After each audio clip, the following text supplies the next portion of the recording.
হ্যাঁ গাইস, তো আজ আমরা পাম্পলেট মাছ বানাবো। প্রথমে মাছগুলোকে ভালো করে ধুয়ে নিতে হবে, তারপরে হলুদ গুঁড়ো, লঙ্কার গুঁড়ো, নুন দিয়ে ভালো করে মাছগুলোকে মাখিয়ে নিতে হবে।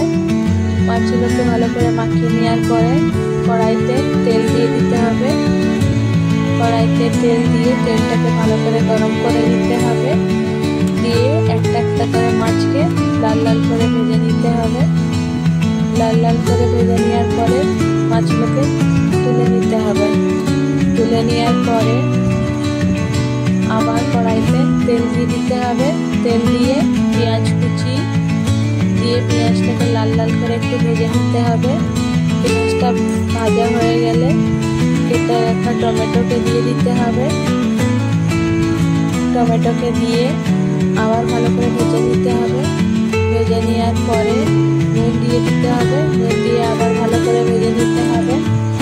ভালো করে ভেজে নেওয়ার পরে এই যে আমরা একটু বাইরের দৃশ্যটা দেখে নিচ্ছি, কি সুন্দর বাইরে লাগছিল। তারপরে একটু আবার হলুদ দিয়ে দিব। হলুদ দিয়ে আবার একটু ভেজে নিব। তারপরে সর্ষে পোস্ত বেটে রাখা দিয়ে দিতে হবে। দিয়ে জল দিয়ে ভালো করে দুটো লঙ্কা দিয়ে ফুটে দিতে হবে। ফুটে গেলেই মাছগুলোকে দিয়ে দিতে হবে। তাহলে রেডি হয়ে যাবে পাম্পলেট মাছের সর্ষে পোস্ত দিয়ে। আপনারা বাড়িতে অবশ্যই বানাবেন। কেমন হয়েছে কমেন্ট করে অবশ্যই জানাবেন।